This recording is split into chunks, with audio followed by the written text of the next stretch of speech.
Good morning, students. This is class 9th Civics, Chapter 4, Electoral Politics, and today is going to be our 10th class on this chapter. अब तक हमने समझा कि जो भारत देश है वो एक डेमोक्रेटिक कंट्री है, एक लोकतांत्रिक देश है, जहां लोगों के द्वारा चुने गए रिप्रेजेंटेटिव लोगों के बिहाफ पे उनकी ओर से उनके लिए शासन करते हैं, नीतियां बनाते हैं।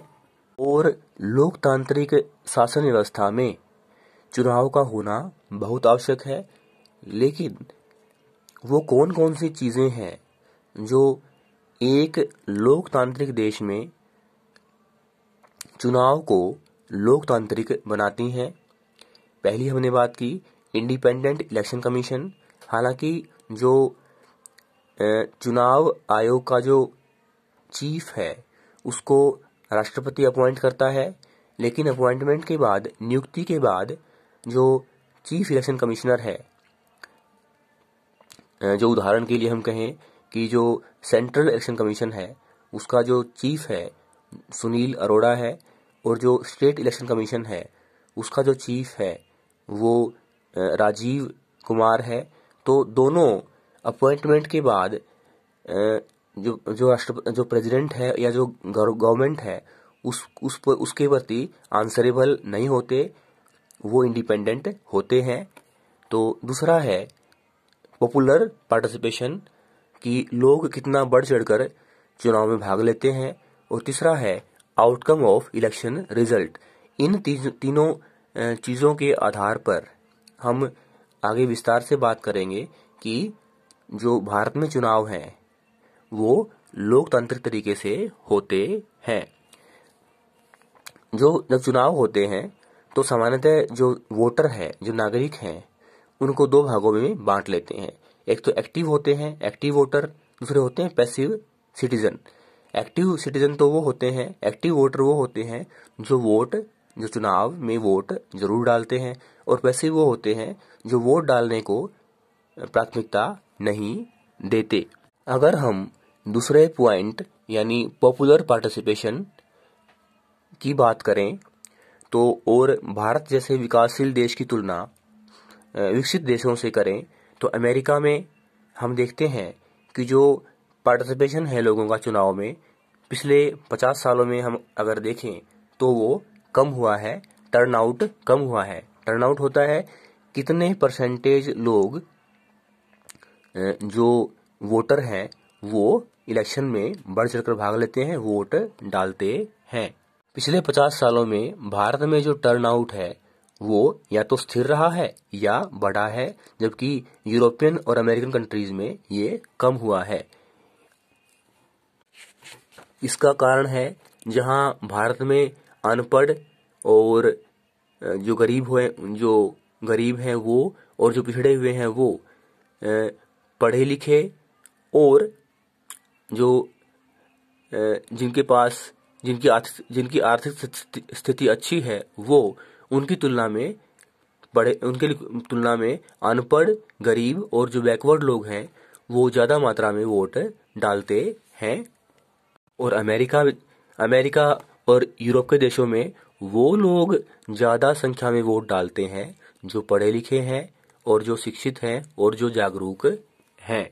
भारत के जो आम जनता है वो सोचती है कि हम चुनाव में भागीदारी करके सरकार की नीतियों को बदल सकते हैं, सरकार के कार्यक्रमों को अपने पक्ष में कर सकते हैं। इस तरह से वो एक वोट जरूर डालते हैं, लेकिन अपने एक वोट के महत्व को समझते हैं। भारत में आम लोगों का चुनाव में बढ़ चढ़कर भाग लेना इस बात से भी साबित होता है कि लोग किसी न किसी पार्टी से जुड़े हुए होते हैं और सरकार की नीतियों के बारे में जानकारी प्राप्त कर लेते हैं। जो अंतिम पॉइंट है ये साबित करने के लिए कि भारत में जो चुनाव हैं वो डेमोक्रेटिक तरीके से होते हैं, वो है एक्सेप्टेंस ऑफ इलेक्शन आउटकम, चुनाव परिणाम की स्वीकृति। अगर चुनाव फ्री और फेयर नहीं होते, स्वतंत्र और निष्पक्ष नहीं हो रहे होते, तो चुनावों में जो रूलिंग पार्टी है वही जीतती, उसी को ही हर बार जीत चुनाव में मिलती। लेकिन अगर हम भारत की बात करें तो हम पाते हैं कि पिछले 15 सालों में जो 3 बार चुनाव हुए हैं उनमें 2 बार तो रूलिंग पार्टी ही हारी है, ऐसा सामान्यतः होता है, और जो अपोजिशन पार्टी है उसको जीत मिलती है, लोग उसको वोट देते हैं। क्योंकि अमेरिका जैसे देश में जो सिटिंग इलेक्टेड रिप्रेजेंटेटिव हैं, जो इनकम्बेंट गवर्नमेंट है, जो गवर्नमेंट पावर में है, वो सामान्यतः चुनाव जीतती है। इसके अलावा वो कैंडिडेट जो वोटर को, मतदाता को खरीदने की बात करते हैं पैसे से, और जिनका जो बैकग्राउंड है वो क्रिमिनल बैकग्राउंड है और आपराधिक मामले जिनके खिलाफ हैं, इसलिए ये कैंडिडेट भी चुनाव में हारते हैं।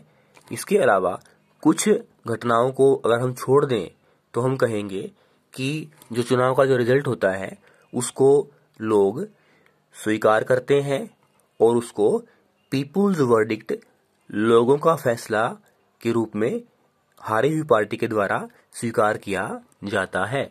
में अगर किसी कारण से चुनाव फ्री और फेयर नहीं है तो जो इलेक्शन के जो ऑफिसर होते हैं, जो चुनाव कंडक्ट करते हैं, वो रीपोल की मांग भी कर सकते हैं और किसी विशेष कॉन्स्टिट्यूएंसी में रीपोलिंग भी की जा सकती है।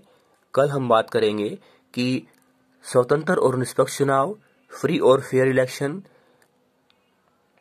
भारत जैसे देश में, विशाल देश में किस प्रकार की चुनौती के रूप में सामने आता है। यानी भारत में फ्री और फेयर इलेक्शन करवाने के लिए कौन कौन सी जो कठिनाई है उनका सामना करना पड़ता है। थैंक्स।